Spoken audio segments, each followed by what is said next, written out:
ஓம் சாந்தி. April 15, 2025. காலை முரளி பாப்தாதா, மதுபன். இனிமையான குழந்தைகளே, தந்தை ஆத்மாக்களாகிய உங்களுடன் ஓர் இதயபூர்வமான சம்பாஷணையை நடத்துகின்றார். 21 பிறவிகளுக்கு உங்கள் வாழ்க்கையை காப்புறுதி செய்வதற்காகவே நீங்கள் தந்தையிடம் வந்திருக்கின்றீர்கள். நீங்கள் அமரத்துவமானவர்கள் ஆகும் வகையில் உங்கள் வாழ்க்கையை நீங்கள் காப்புறுதி செய்கின்றீர்கள். கேள்வி: மனிதர்கள் ஆயுட்காப்புறுதி செய்கின்றார்கள். பிராமணர்களாகிய நீங்களும் உங்கள் வாழ்க்கையை காப்புறுதி செய்கின்றீர்கள். இதில் என்ன வேறுபாடு உள்ளது? பதில்: மனிதர்கள் ஆயுட்காப்புறுதி செய்யும் பொழுது அவர்கள் மரணித்தால் அவர்களின் குடும்பத்தினர் பணத்தை பெறுகின்றார்கள். குழந்தைகளாகிய நீங்கள் 21 பிறவிகளுக்கு மரணம் அடையாதிருப்பதற்காக இப்பொழுது ஆயுட்காப்புறுதியை செய்கின்றீர்கள். நீங்கள் அமரத்துவமானவர்கள் ஆகின்றீர்கள். சத்யுகத்தில் காப்புறுதி கூட்டு ஸ்தாபனங்கள் இருக்க முடியாது. உங்கள் வாழ்க்கையை நீங்கள் காப்புறுதி செய்திருப்பதால் நீங்கள் என்றுமே மரணிக்க மாட்டீர்கள் என்னும் சந்தோஷம் இப்பொழுது உங்களுக்கு இருக்க வேண்டும். பாடல்: அதிகாலை நேரத்தில் எனது வாசலுக்கு வந்தவர் யாரோ? ஓம் சாந்தி. ஆன்மீக தந்தை இங்கு அமர்ந்திருந்து குழந்தைகளாகிய உங்களுடன் ஓர் இதயபூர்வ சம்பாஷணையை நடத்துகின்றார். 21 பிறவிகளுக்காக மாத்திரமல்ல, ஆனால் 40 முதல் 50 பிறவிகளுக்கு தந்தை உங்களை காப்புறுதி செய்கின்றார் என்பதை குழந்தைகளாகிய நீங்கள் அறிவீர்கள். மற்ற மக்கள் தாங்கள் மரணித்தால் தங்கள் குடும்பத்தினர் பணம் பெறுகின்ற வகையில் ஆயுட்காப்புறுதி செய்கின்றார்கள். நீங்கள் இப்பொழுது 21 பிறவிகளுக்கு மரணம் அடையாதிருப்பதற்கு உங்களை காப்புறுதி செய்கின்றீர்கள். பாபா உங்களை அமரத்துவமானவர்கள் ஆக்குகின்றார். நீங்கள் அமரத்துவமானவர்களாக இருந்தீர்கள். அஷரீரி உலகமும் அமரத்துவ உலகமாகும். அங்கே வாழ்வது அல்லது மரணிப்பது என்ற கேள்விக்கு இடமில்லை. அது ஆத்மாக்கள் வாழும் இடமாகும். இந்த இதயபூர்வமான சம்பாஷணையை வேறு எவருடனும் அல்லாது தந்தை தனது குழந்தைகளுடன் மாத்திரமே நடத்துகின்றார். தங்களை ஆத்மாக்கள் என்று அறிந்தவர்களுடன் மாத்திரமே தந்தை பேசுகின்றார். வேறு எவரும் தந்தையின் பாஷையை புரிந்து கொள்ள மாட்டார்கள். பலரும் கண்காட்சிகளுக்கு வருகிறார்கள். அவர்கள் உங்கள் பாஷையை புரிந்து கொள்கின்றார்களா? சிலர் அரிதாகவே எதனையாவது புரிந்து கொள்கிறார்கள். உங்களுக்கு விளங்கப்படுத்துவதற்கு பல வருடங்கள் எடுத்துள்ளன. இருப்பினும் இப்பொழுதும் உங்களில் வெகு சிலர் மாத்திரமே புரிந்து கொள்கிறீர்கள். இது ஒரு வினாடியில் புரிந்து கொள்ளக்கூடிய ஒரு விஷயமாகும். ஆத்மாக்களாகிய நாங்கள் தூய்மையானவர்களாக இருந்தோம். இப்பொழுது தூய்மையற்றவர்கள் ஆகியுள்ளோம்.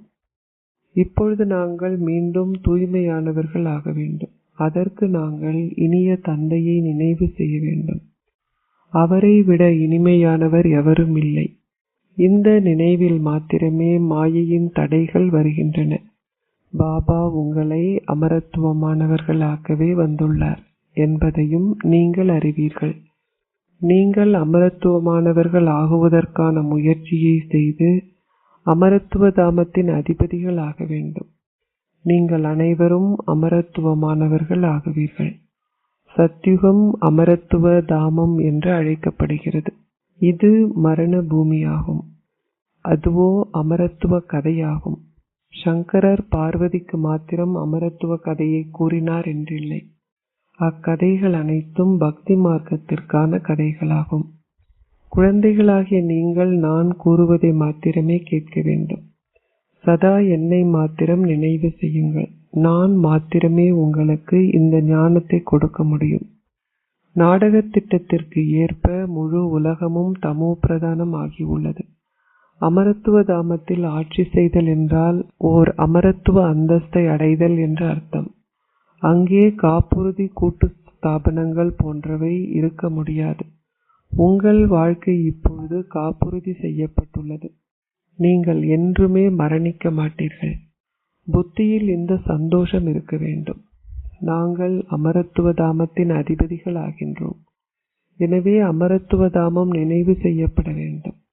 நாங்கள் அங்கு அஷரீரி உலகின் மூலமாகவே செல்ல வேண்டும். இதுவும் மன்மனாபவ் ஆகும். அஷரீரி உலகத்தை நினைவு செய்தலே மன்மனாபவாக இருப்பதாகும். அமரத்துவ தாமத்தை நினைவு செய்தால், அதாவது மத்யாஜி பவ, உங்கள் இலக்கும் குறிக்கோளுமாக இருத்தலாகும். சகல விஷயங்களும் இரு வார்த்தைகளுக்குள் அடங்குகின்றன. உங்கள் புத்தியில் நிலைத்திருக்கும் வகையில் பல்வேறு அர்த்தங்கள் விளங்கப்படுத்தப்படுகின்றன. நீங்கள் ஓர் ஆத்மா என்ற நம்பிக்கையை கொண்டிருப்பதிலேயே அதிகபட்ச முயற்சி உள்ளது. ஆத்மாக்களாகிய நாங்கள் இந்த பிறவியை எடுத்திருக்கின்றோம். 84 பிறவிகளை எடுக்கும் பொழுது நாங்கள் பல்வேறு பெயர்கள், வடிவங்கள், தேசங்கள், நேரம் ஆகியவற்றின் மூலமாக சென்றுள்ளோம். சத்யுகத்தில் நாங்கள் இந்த அளவு பிறவிகளை எடுத்தோம். திரேதா யுகத்தில் இத்தனை பிறவிகளை எடுத்தோம். பல குழந்தைகள் இதனை கூட மறந்து விடுகிறார்கள். உங்களை ஓர் ஆத்மா என கருதி இனிமையான தந்தையை நினைவு செய்வதே பிரதான விஷயமாகும். நீங்கள் நடந்தாலும் அல்லது அமர்ந்திருந்தாலும் இதனை உங்கள் புத்தியில் வைத்திருப்பதன் மூலம் நீங்கள் சந்தோஷமாக இருப்பீர்கள். அரை கல்பமாக நாங்கள் நினைவு செய்து எங்களை தூய்மையாக்குவதற்காக வருமாறு அழைத்த பாபா மீண்டும் ஒருமுறை வந்திருக்கின்றார்.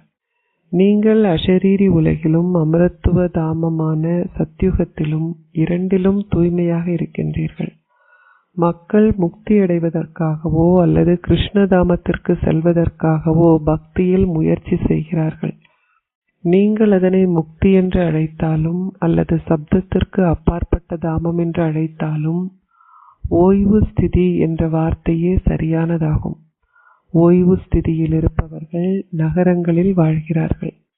ஆனால் சந்நியாசிகள் தங்கள் வீடுகளை விட்டு காடுகளுக்கு செல்கிறார்கள். இந்நாட்களில் ஓய்வு ஸ்திதியில் இருப்பவர்களுக்கு சக்தி இல்லை. சந்நியாசிகள் பிரம்ம தத்துவத்தை கடவுள் என்று அழைக்கிறார்கள். அதனை அவர்கள் பிரம்மலோகம், பிரம்மத்தின் தத்துவ உலகம் என்றும் அழைப்பதில்லை. எவருமே மறுபிறவி எடுப்பதை தவிர்க்க முடியாது என்பதை குழந்தைகளாகி நீங்கள் இப்பொழுது அறிவீர்கள். ஒவ்வொருவரும் தங்கள் சொந்த பாகத்தை நடிக்க வேண்டும். வருவதும் போவதிலிருந்து எவருமே ஒருபொழுதும் விடுவிக்கப்பட முடியாது. இப்பொழுது பில்லியன் கணக்கான ஆத்மாக்கள் உள்ளனர். மேலும் பலர் தொடர்ந்தும் கீழே வந்து கொண்டிருப்பார்கள். முதலாம் தலம் வெறுமையாகும் வரை அவர்கள் தொடர்ந்தும் மறுபிறவி எடுப்பார்கள். அஷரீரி உலகமே முதற் தலமாகும். சூட்சும உலகம் இரண்டாம் தலமாகும். இந்த உலகம் மூன்றாம் தலமாகும். அல்லது இதனை நீங்கள் தரைக்கலம் என்றும் அழைக்க முடியும். வேறு தலங்கள் இல்லை. நட்சத்திரங்களின் மத்தியில் மற்றும் ஓர் உலகம் இருக்கிறது என்று மக்கள் நினைக்கிறார்கள். அது அவ்வாறு இல்லை. ஆத்மாக்கள் முதல் தலத்தில் வசிக்கிறார்கள். ஆனால் மனிதர்கள் இந்த உலகில் வாழ்கின்றார்கள். குழந்தைகளாகிய நீங்கள் எல்லையற்ற துறவிகள் ஆவீர்கள். இப்பழைய உலகில் வாழும் பொழுது இப்பழைய உலகை உங்கள் பௌதிக கண்களால் பார்த்தும் பார்க்காதிருங்கள். இதுவே பிரதான முயற்சியாகும். ஏனெனில் இவை அனைத்தும் அழிவடையப் போகிறது. உலகம் என்றுமே படைக்கப்படவில்லை என்றில்லை. அது படைக்கப்படுகிறது. ஆனால் உங்களுக்கு இப்பொழுது அதில் ஆர்வமில்லை. பழைய உலகம் முழுவதையும் குறித்து உங்களுக்கு விருப்பமின்மையே உள்ளது. வழிபாடு, இந்த ஞானம், விருப்பமின்மை என்பன உள்ளன. வழிபாட்டிற்கு பின்னர் இந்த ஞானம் உள்ளது. அதன் பின்னர் பக்தியில் ஆர்வம் இருப்பதில்லை. இந்த உலகம் பழையது என்பதையும் இதுவே எங்கள் இறுதி பிறவி என்பதையும் உங்கள் புத்தி புரிந்து கொள்கிறது. இப்பொழுது அனைவருமே வீடு திரும்ப வேண்டும். சிறு குழந்தைகளுக்கு கூட சிவ் பாபாவை நினைவுபடுத்த வேண்டும். அவர்களுக்கு தகுதியற்ற உணவையோ அல்லது பானத்தையோ உட்கொள்கின்ற பழக்கத்தை ஏற்படுத்தாதீர்கள். உங்கள் குழந்தை பருவத்தில் எந்த பழக்கங்களை உருவாக்குகின்றீர்களோ அவையே எக்காலத்திற்கும் உங்களுடன் இருக்கின்றன. தற்பொழுது சகவாசத்தின் ஆதிக்கம் மிகவும் தீயதாக உள்ளது. நல்ல சகவாசம் உங்களை அக்கறைக்கு இட்டுச் செல்கிறது என்றும் தீய சகவாசம் உங்களை மூழ்கச் செய்கிறது என்றும் கூறப்படுகிறது. இது விலைமாதர் இல்லமான நச்சுக்கடலாகும். ஒரே ஒரு பரம்பிதா பரமாத்மாவே சத்தியமானவர், கடவுள் ஒருவரே என்று கூறப்படுகிறது. அவர் வந்து உண்மையை விளங்கப்படுத்துகின்றார். தந்தை கூறுகின்றார், ஓ ஆன்மீக குழந்தைகளே, உங்கள் தந்தையான நான் உங்களுடன் இதயபூர்வமான சம்பாஷணையை நடத்துகின்றேன். என்னை வரும்படி நீங்கள் அழைத்து வருகின்றீர்கள். அவர் மாத்திரமே தூய்மையாக்குபவராகிய ஞானக்கடலாவார். அவரே புதிய உலகை படைப்பவர். அவர் பழைய உலகின் விநாசத்தை தூண்டுகின்றார். திரிமூர்த்தி மிகவும் பிரபல்யமானது. சிவனே அதிமேலானவர். பின்னர் சூட்சும உலகில் பிரம்மாவும் விஷ்ணுவும் சங்கரரும் உள்ளனர். அவர்கள் தூய்மையானவர்கள் என்பதால் அவர்களின் காட்சிகளை பலரும் பெற்றுள்ளனர். உங்கள் பௌதிக கண்களால் அவர்களை உயிருள்ள ரூபத்தில் காண்பது சாத்தியமில்லை. எவ்வாறாயினும் பெருமளவு தீவிர பக்தி செய்தவர்களுக்கு அவர்களை பார்ப்பது சாத்தியமாகும். உதாரணமாக, ஒருவர் ஹனுமானின் பக்தராயின் அவரின் காட்சியை அவர் காண்பார். எவ்வாறாயினும் சிவனின் பக்தர்களுக்கு பரமாத்மா அனாதியான எல்லையற்ற ஜோதி வடிவமானவர் என்று பொய் கூறப்பட்டுள்ளது. தந்தை கூறுகின்றார், எனது வடிவம் சின்னஞ்சிறிய புள்ளியாகும். அனாதியான எல்லையற்ற ஒளி அர்ஜுனனுக்கு காட்டப்பட்ட போது அவர் அதனை நிறுத்துங்கள், அதனை இனியும் என்னால் சகிக்க முடியாது என்று கூறியதாக எழுதப்பட்டுள்ளது. கீதையில் அவர் அந்த காட்சியை கண்டதாக எழுதப்பட்டுள்ளது. அவர் நிலையான எல்லையற்ற ஒளியை காட்சியாக கண்டார் என்று மனிதர்கள் நினைக்கிறார்கள். தந்தை கூறுகின்றார், பக்தி மார்க்கத்தின் அக்கதைகள் அனைத்தும் இதயத்திற்கு களிப்பூட்டுபவை மாத்திரமே. எனது வடிவம் அனாதியான எல்லையற்ற ஒளி என நான் ஒருபொழுதும் கூறியதில்லை. ஆத்மாக்களாகிய நீங்கள் புள்ளி வடிவத்தினராக இருப்பதைப் போல் நானும் அவ்வாறே இருக்கின்றேன். நீங்கள் நாடகத்தினால் கட்டப்பட்டிருப்பதைப் போன்றே நானும் நாடகத்தினால் கட்டப்பட்டுள்ளேன். ஒவ்வொரு ஆத்மாவும் நடிப்பதற்கென தம் தம் சொந்த பாகத்தை பெற்றிருக்கிறார்கள். அனைவரும் மறுபிறவி எடுக்க வேண்டும். அனைவரும் வரிசை கிரமமாக கீழே செல்ல வேண்டும். முதல் இலக்கத்தவர் கீழே செல்கின்றார். தந்தை பல்வேறு விஷயங்களை விளங்கப்படுத்துகின்றார். எவ்வாறு இந்த உலக சக்கரம் தொடர்ந்தும் சுழல்கிறது என்று உங்களுக்கு கூறப்பட்டுள்ளது. இரவுக்கு பின்னர் பகல் வருவதைப் போன்றே கலியுகத்தின் பின்னர் அதனை தொடர்ந்து சத்திய யுகம் வரவேண்டும்.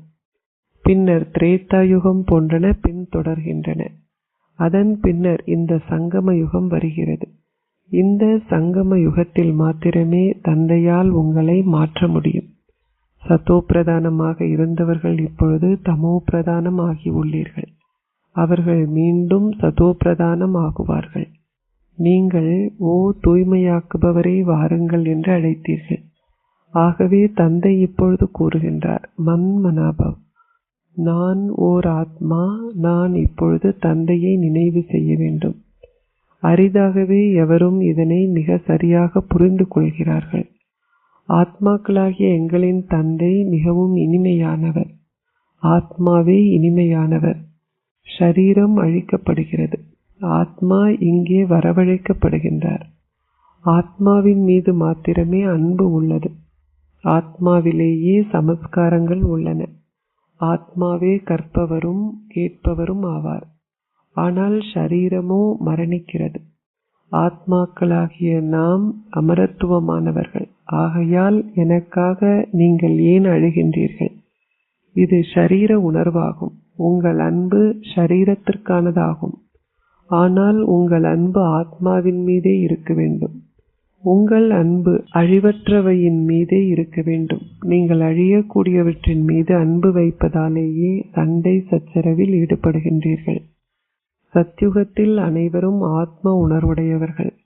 ஆகையால் அவர்கள் தங்கள் ஷரீரங்களை நீக்கி செல்லும் பொழுது அவர்கள் சந்தோஷமாக அடுத்த பிறவியை எடுக்கின்றார்கள். அழுது புலம்புதல் என்பன இருக்க முடியாது. உங்கள் ஆத்ம உணர்வு ஸ்திதியை நீங்கள் உருவாக்கிக் கொள்வதற்கு குழந்தைகளாகிய நீங்கள் இதனை அதிக அளவு பயிற்சி செய்ய வேண்டும். நான் ஓர் ஆத்மா. நான் எனது சகோதர ஆத்மாவிற்கு தந்தையின் செய்தியை கொடுக்கின்றேன். எனது சகோதரர் அந்த அங்கங்களினால் கேட்கின்றார். அத்தகைய ஸ்திதியை உருவாக்குங்கள். தொடர்ந்தும் தந்தையை நினைவு செய்தால் தொடர்ந்தும் உங்கள் பாவங்களும் அழிக்கப்படும். உங்களை ஓர் ஆத்மா என்று கருதி மற்ற நபரையும் ஆத்மா என்று கருதினால் அந்த பழக்கம் உறுதியாகும். இந்த முயற்சி மறைமுகமானது. அகநோக்கு உடையவராகி இந்த ஸ்திதியை உறுதியாக்குங்கள். உங்களுக்கு நேரம் கிடைக்கும் பொழுதெல்லாம் இதற்காக அதனை பயன்படுத்துங்கள். எவ்வாறாயினும் உங்கள் தொழில் போன்றவற்றை 8 மணி நேரங்களுக்கு மேற்கொள்வதுடன் நீங்கள் உறங்கவும் வேண்டும். ஆனால் உங்கள் மிகுதி நேரத்தை இதற்காக பயன்படுத்துங்கள். 8 மணி நேரங்கள் நினைவு செய்தல் என்ற ஸ்திதியை நீங்கள் அடைய வேண்டும். அப்பொழுது உங்களுக்கு பெருமளவு சந்தோஷம் இருக்கும். தூய்மையாக்குபவரான தந்தை கூறுகின்றார், என்னை நினைவு செய்தால் உங்கள் பாவங்கள் அழிக்கப்படும். இப்பொழுது சங்கம யுகத்தில் இந்த ஞானத்தை நீங்கள் பெறுகின்றீர்கள். தந்தை இங்கு அமர்ந்திருந்து உங்களுக்கு இந்த ஞானத்தை கொடுக்கும் நேரமான சங்கம யுகத்தையே அனைத்து புகழும் குறிக்கின்றன. இதில் பௌதீகமானவை என்ற கேள்விக்கு இடமில்லை. நீங்கள் எழுதுகின்ற அனைத்தும் அழிந்துவிடும். ஞாபகப்படுத்திக் கொள்வதற்காகவே இந்த கருத்துக்களை நீங்கள் குறித்து கொள்கின்றீர்கள். உங்களில் சிலருக்கு மிகவும் திறமையான புத்தி உள்ளது. அவர்களால் தங்கள் புத்தியில் அனைத்தையும் வைத்திருக்க முடியும். அது வரிசை கிரமமாகவே உள்ளது.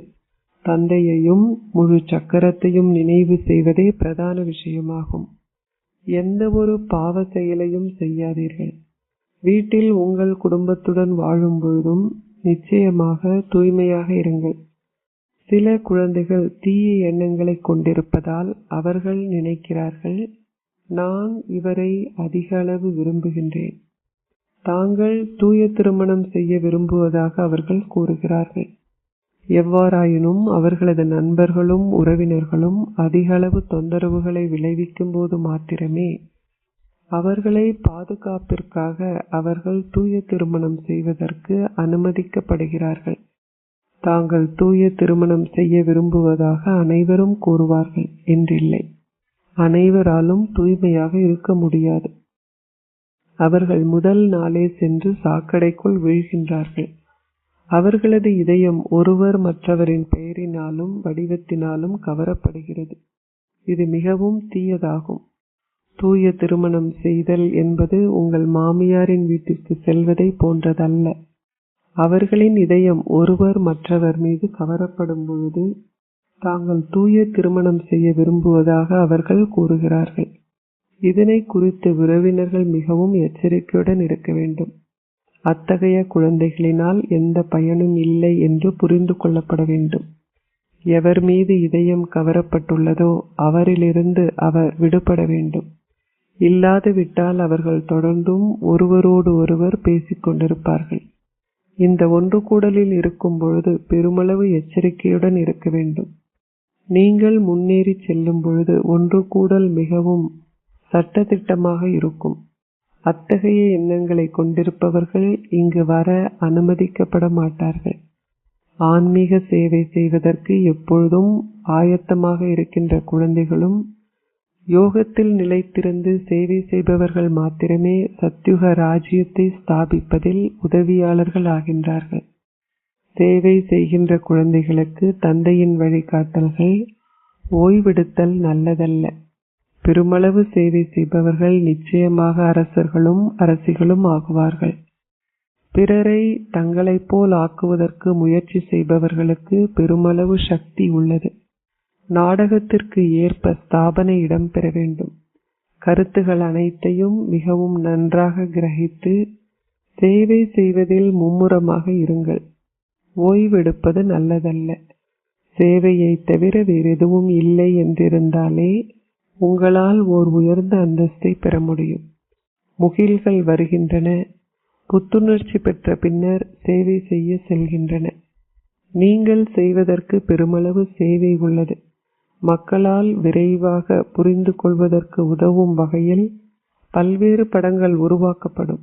இந்த படங்கள் போன்றன தொடர்ந்தும் சீர்திருத்தப்படும். இதில் எங்கள் பிராமண குலத்திற்கு உரியவர்கள் மிக தெளிவாக புரிந்து கொள்வார்கள். நீங்கள் நன்றாக விளங்கப்படுத்தும் பொழுது பிறரால் சிறிதளவு ஏனும் புரிந்து கொள்ள முடியும். அவர்கள் முகங்களிலிருந்தே அவர்கள் இதனை மிக நன்றாக கிரகிக்கின்றார்களா? அவர்கள் தந்தையை நினைவு செய்து, பாபா, நான் உங்களிடமிருந்து எனது முழு ஆஸ்தியையும் பெறுவேன் என்று நினைக்கின்றார்களா என்பதை காண முடியும். அவர்களுக்குள் சந்தோஷ முரசுகள் கொட்டும். அவர்கள் சேவை செய்வதில் அதிக ஆர்வமாக இருப்பார்கள். அவர்கள் புத்துணர்ச்சி பெற்று ஓடோடி செல்வார்கள்.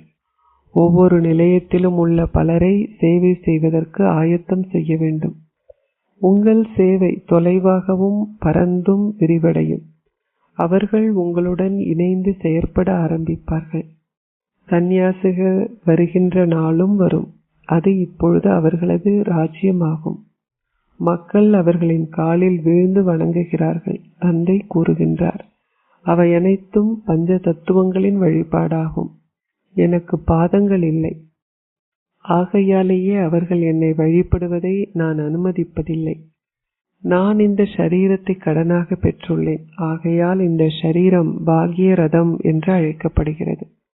தற்பொழுது குழந்தைகளாகிய நீங்கள் மிகவும் பாக்கியசாலிகள். ஏனெனில் நீங்கள் கடவுளின் குழந்தைகளாவீர்கள்.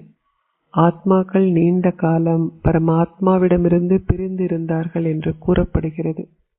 ஆகவே நீண்ட காலம் பிரிந்திருந்தவர்களே இப்பொழுது வருபவர்கள். நான் வரும்பொழுது அவர்களுக்கே நான் கற்பிக்கின்றேன். ஸ்ரீ கிருஷ்ணர் இப்பொழுது தனது இறுதி பிறவியில் இருக்கின்றார். எனவே அவர் மாத்திரமே ஷியாம் சுந்தர் என்று அழைக்கப்படுகின்றார். எவருக்கும் சிவனை பற்றி எதுவும் தெரியாது. தந்தை வரும்பொழுது மாத்திரமே அவர் இந்த விஷயங்களை விளங்கப்படுத்துகின்றார். நான் பரந்தாம வாசியான பரமாத்மா ஆவேன். நீங்களும் அந்த இடத்து வாசிகளே. எனவே நானே தூய்மையாக்குபவரான பரம் சுப்ரீம் ஆவேன். நீங்களே இப்பொழுது இறை புத்தியை உடையவர்கள். நான் இப்பொழுது உங்களுக்கு கடவுளின் புத்தியிலுள்ள ஞானத்தை கொடுக்கின்றேன். சத்யுகத்தில் பக்திக்குரிய எதுவும் இருக்க முடியாது.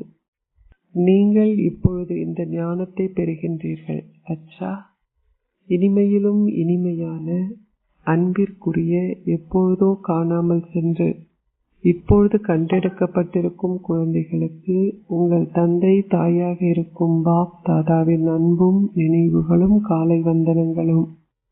ஆன்மீக தந்தை ஆன்மீக குழந்தைகளுக்கு நமஸ்தே கூறுகின்றார். ஆன்மீக குழந்தைகள் ஆன்மீக தந்தைக்கு நமஸ்தே கூறுகின்றோம். தாரணைக்குரிய சாரம் 1. அகநோக்கு உடையவராகி உங்கள் ஸ்திதியை உறுதியாக்குங்கள். நான் ஓர் ஆத்மா. நான் தந்தையின் செய்தியை எனது சகோதர ஆத்மாவிற்கு கொடுக்கின்றேன் என்பதை பயிற்சி செய்யுங்கள். இவ்வாறாக ஆத்ம உணர்வுடையவர் ஆகுவதற்கு மறைமுகமான முயற்சி செய்யுங்கள். 2. ஆன்மீக சேவை செய்வதில் ஆர்வமுடையவர் ஆகுங்கள். பிறரை உங்களுக்கு சமமாக ஆக்குவதற்கு முயற்சி செய்யுங்கள். சில சகவாசத்தின் ஆதிக்கம் மிகவும் தீயதாகும். ஆகையால் அதிலிருந்து உங்களை பாதுகாத்துக் கொள்ளுங்கள். தவறான உணவையும் பானத்தையும் உட்கொள்கின்ற பழக்கத்தை உருவாக்கிக் கொள்ளாதீர்கள். ஆசீர்வாதம். நீங்கள் உலகிற்கு ஆதார ரூபமாகி சதா உலக நன்மை என்ற பணியில் மும்முரமாக ஈடுபட்டிருப்பீர்களாக. உலக உபகாரி குழந்தைகளால் அவர்களின் கனவுகளில் கூட ஓய்வாக இருக்க முடியாது. இரவு பகலாக சேவையில் மும்முரமாக ஈடுபட்டிருப்பவர்களால் மட்டுமே தமது கனவுகளிலும் புதிய விஷயங்களை காண முடியும். அவர்கள் சேவை செய்வதற்காக திட்டங்களையும் வழிமுறைகளையும் பார்க்கின்றார்கள். சேவை செய்வதில் அவர்கள் மும்முரமாக இருப்பதனால் தமது சொந்த முயற்சிகளின் வீணானவற்றிலிருந்தும் அல்லது வேறு எவரின் வீணானவற்றிலிருந்தும் பாதுகாக்கப்படுகிறார்கள். உலகிலுள்ள எல்லையற்ற ஆத்மாக்கள் சதா அவர்களின் முன்னால் வருபவர்கள். அவர்களிடம் சிறிதளவேனும் கவனக்குறைவு இருக்கக்கூடாது. இத்தகைய சேவையாளர் குழந்தைகள் சதா ரூபங்களாக இருக்கும் ஆசீர்வாதத்தை பெறுகின்றார்கள். ஸ்லோகம். சங்கமயுகத்தின் ஒவ்வொரு வினாடியும் பல வருடங்களுக்கு சமமானவை. அதனால் கவனக்குறைவால் நேரத்தை வீணாக்காதீர்கள். அவ்யக்த இஷாரா. ஒன்றிணைந்த ரூபத்தின் விழிப்புணர்வால் சதா வெற்றி பெறுபவர் ஆகுங்கள். சர்வ சக்திவான் தந்தையை தங்களுடன் ஒன்றிணைந்து வைத்திருப்பவர்கள் இயல்பாகவே தங்களுடன் சகல சக்திகளையும் கொண்டிருப்பார்கள். சகல சக்திகளும் இருக்கும் இடத்தில் வெற்றி ஏற்படாமல் விடுவது என்பது அசாத்தியம். லௌகிக வாழ்க்கையில் நீங்கள் நல்லதோர் சகப்பாடியை கண்டடைந்தால் நீங்கள் அவனை அல்லது அவளை கைவிட மாட்டீர்கள். இந்த ஒருவர் உங்களின் அனாதியான சகப்பாடி. அவர் உங்களை ஏமாற்றுகின்ற சகப்பாடி அல்ல. அவர் எப்பொழுதும் தனது சகவாசத்தை நிறைவேற்றுகின்ற ஒரே ஒருவர் ஆவார். அதனால் அவருடன் சதா இருங்கள். ஓம் சாந்தி.